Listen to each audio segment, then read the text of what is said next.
অনুরোধ রইল ভিডিওটি প্রথম থেকে একদম শেষ পর্যন্ত দেখবেন, তবে আপনি নিজেই খুঁজে পাবেন আল্লাহকে। তো চলুন ভিডিও শুরু করা যাক আমাদের চাঁদ থেকে। আমার বলাটা জরুরি না, তবু আপনি যে ছবিটিকে স্ক্রিনে দেখতে পাচ্ছেন এটি হচ্ছে আমাদের চাঁদ, মানে আমাদের মন, যা কিনা আমাদের পৃথিবী থেকে 4 গুণ ছোট। শুধু এটুকুই না, এটি সেরাস এবং প্লুটো নামের গ্রহ থেকে বড়। এরপর মার্কিউরি আমাদের চাঁদের থেকে অনেক বড়। এরপর গ্যানিমেড, যা মার্কিউরি থেকে আরো একটি বড় গ্রহ। তারপর মার্স অথবা মঙ্গল, যা কিনা গ্যানিমেডের থেকেও বড়। তারপর হচ্ছে ভেনাস, যা মঙ্গল থেকে অনেক বড়। তারপর হচ্ছে আমাদের পৃথিবী, যা কিনা ভেনাস থেকে বড়। এরপর হচ্ছে ক্যাপলার, যা আমাদের পৃথিবী থেকে কয়েক গুণ বড়। এরপর নেপচুন, যা ক্যাপলার থেকে বড়। এরপর ইউরেনাস, যা কিনা নেপচুন থেকে বড়। এরপর স্যাটার্ন, যা ইউরেনাস থেকে কয়েক গুণ বড়। এরপর টিউম্যাস, যা কিনা স্যাটার্ন থেকে বড়। এরপর জুপিটার, যা টিউম্যাসের থেকেও বড়। এরপর এই গ্রহটি, যার নাম হচ্ছে HD 100546, যা কিনা পেছনের সব গ্রহ থেকে বড়। এরপর আমাদের সূর্য, যা এই গ্রহটি থেকে বড়। সূর্য থেকে বড় সাইরাস। এরপর পোলাক্স, যা সাইরাস থেকে বড়। পোলাক্সের পর আরেকটারাস, যা পোলাক্সের থেকে বড়। এর থেকে বড় অ্যালডিব্রাম, যা একটি তারা। এর থেকে বড় হচ্ছে রিজেল, যাকে ব্লু সুপার জায়ান্ট বলা হয়ে থাকে। এর থেকেও বড় হচ্ছে পিস্টল স্টার। এর চেয়েও বড় হচ্ছে অ্যান্টারেস। আর এর চেয়েও বড় ব্যাটেলগিউস। এরপর ক্যানিস মেজরিস, যা এই সকল তারা থেকে অনেক বড়। আর এর চেয়েও বড় ইউআই স্কুটি। এই সকল তারা আমাদের গ্রহ থেকে অনেক অনেক অনেক বড়। এখন এই ভিডিওটাকে জুম আউট করতে করতে আমরা পুরো ব্রহ্মাণ্ডের আকার পর্যন্ত যাচ্ছি। কি এই ব্রহ্মাণ্ড, কত বড় এই ব্রহ্মাণ্ড, শুধু দেখুন ভিডিওটি। এরপর হয়তো আপনার ভেতর থেকে উত্তর চলে আসবে, আসলে আমরা মানুষ জাতি কি। এখন যে দৃশ্যটি আপনি দেখছেন, এখানে লাখো কোটি তারা রয়েছে। এটি হচ্ছে আমাদের গ্যালাক্সি, যেখানে লাখো কোটি গ্রহ তারা যে যার অবস্থানে বিদ্যমান। আর এই কোটি কোটি তারা আর গ্রহ মিলেই তৈরি আমাদের গ্যালাক্সি, যা হচ্ছে আমাদের আকাশগঙ্গা। এটি হচ্ছে আমাদের আকাশগঙ্গা, যার সীমা অপার, যেখানে রয়েছে কয়েকশো কোটি গ্রহ নক্ষত্র। এটি হচ্ছে আমাদের মিল্কওয়ে গ্যালাক্সি।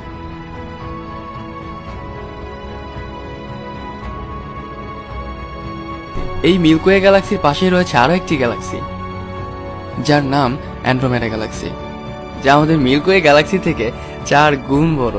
আর না জানি এর মধ্যে কত গ্যালাক্সি আমাদের গ্যালাক্সির চারপাশে রয়েছে। এই সকল গ্যালাক্সি মিলেই যা হয়, সেটিই হচ্ছে আমাদের ব্রহ্মাণ্ড।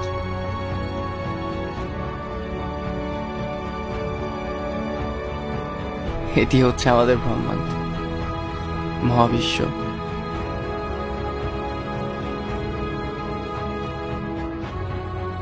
যার ভেতর মিলিয়ন বিলিয়ন গ্যালাক্সি রয়েছে।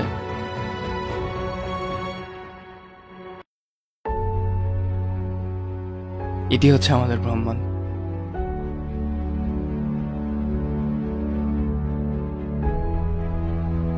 এটি হচ্ছে আমাদের ইউনিভার্স। শুধু এটুকুই নয়, এখন আপনি স্ক্রিনে যা দেখতে পাচ্ছেন, এটি হচ্ছে আমাদের ইউনিভার্স, একটি বল। না জানি আমাদের ইউনিভার্সের মতোই কত লাখো কোটি ইউনিভার্স রয়েছে এই বিশ্ব ব্রহ্মাণ্ডে। আর এই কোটি কোটি ইউনিভার্স মিলেই তৈরি হয় একটা মাল্টিভার্স। হয়তো এই সকল মাল্টিভার্সের উপরও এক সুপারভার্স আছে, যেখানে হাজারো মাল্টিভার্স আছে, লাখো কোটি মাল্টিভার্স আছে। এটি হচ্ছে আমাদের ব্রহ্মাণ্ড। খুব অবাক হচ্ছেন না? এখান থেকে মাইক্রোস্কোপ লাগিয়ে যদি আপনাকে খোঁজেন, আপনার অস্তিত্ব তো দূরের কথা, আমাদের গ্যালাক্সিকেও খুঁজে পাওয়া যাবে না। ভিডিওটি দেখে একবার কি ভেবেছেন যেগুলো আসলো কোথা থেকে? কোথা থেকে আসলো এই বিশ্ব ব্রহ্মাণ্ড? কে বানালো এই ব্রহ্মাণ্ড? এত বড় স্পেস, এত বড় জায়গা কিভাবে চলছে? চলুন ব্রহ্মাণ্ডের কথা বাদই দেয়া যাক। মিশরের পিরামিডের নাম হয়তো সবাই শুনেছেন। কখনো চিন্তা করেছেন এত বড় পিরামিড কিভাবে তৈরি হলো? কিভাবে এক পাথরের উপর আরেকটি পাথরকে রাখা হয়েছে, যেখানে একটি পাথরের সর্বনিম্ন ওজন 5 টন? কিভাবে কিভাবে তৈরি হয়েছে পিরামিড? পিরামিডের কথা বাদই দিলাম, আপনি কি স্টোনহেঞ্জের নাম শুনেছেন? স্ক্রিনে যে পিকটি দেখতে পাচ্ছেন এটি হচ্ছে স্টোনহেঞ্জ। কখনো কি ভেবেছেন এইভাবে সাজানো লম্বা লম্বা পাথরকে একটির উপর আরেকটিকে রাখা হয়েছে কিভাবে? কে রেখেছে এগুলো? কি এগুলো? প্রতিটা মানুষ নিজের জায়গা থেকে আলাদা, কারো সাথে কারো হুবহু মিল নেই। বিশ্ব ব্রহ্মাণ্ডে কত শত গ্রহ রয়েছে, সব গ্রহই নিজের জায়গাতে ঘুরতে থাকে। কখন এমন হয়নি একটি গ্রহ নিজের জায়গা ছেড়ে অন্য জায়গাতে চলে গিয়েছে? আমাদের মানুষদের বেঁচে থাকার জন্য খাবার খেতে হয়, আর যে খাবার আমরা এই পৃথিবী থেকে পেয়ে থাকি। আমরা নিঃশ্বাস নিয়ে থাকি, কিন্তু আজ পর্যন্ত ওই হাওয়াকে এখন পর্যন্ত কেউ দেখতে পারিনি। আপনার কি মনে হয় এই সকল জিনিস একা একা চলছে? এত বড় পৃথিবী, এত বড় ব্রহ্মাণ্ড, এত বড় মহাবিশ্ব, এত এত এত কিছু, এসব একাই চলছে? আমার কাছে তো মনে হয় না। বরং এমন এক শক্তি আছে যে পুরো ব্রহ্মাণ্ডকে তৈরি করেছে। যেমনটা আমাদের বানানো কম্পিউটার দিনের পর দিন চলতে থাকে, তেমনি কেউতে এই দুনিয়াকে চালাচ্ছে। এই কেউটাকেই কেউ আল্লাহ বলে থাকে, আবার কিছু কপাল পোড়া মানুষ তাকে এলিয়েন বলে থাকে। আপনার কি মনে হয় এই দুনিয়া আসলে একা একা চলছে? অবশ্যই না, বরং দুনিয়াকে যে চালাচ্ছে তার সম্বন্ধে আসলে আমাদের কোনো ধারণাই নেই। সকল প্রশ্নের আনসার আপনি 1400 বছর আগের কোরআনে পেয়ে যাবেন। মন দিয়ে কোরআন পড়ুন, আল্লাহকে পেয়ে যাবেন। ভিডিওটি ভালো লাগলে অবশ্যই আপনার বন্ধুদের সাথে শেয়ার করবেন। আমাদের অদ্ভুত জাল চ্যানেলটিতে নতুন হয়ে থাকলে এখনই সাবস্ক্রাইব করে ফেলুন পরবর্তী ভিডিওর জন্য। আর হ্যাঁ, আপনার মতামত জানান কমেন্টস বক্সে। ভালো থাকবেন।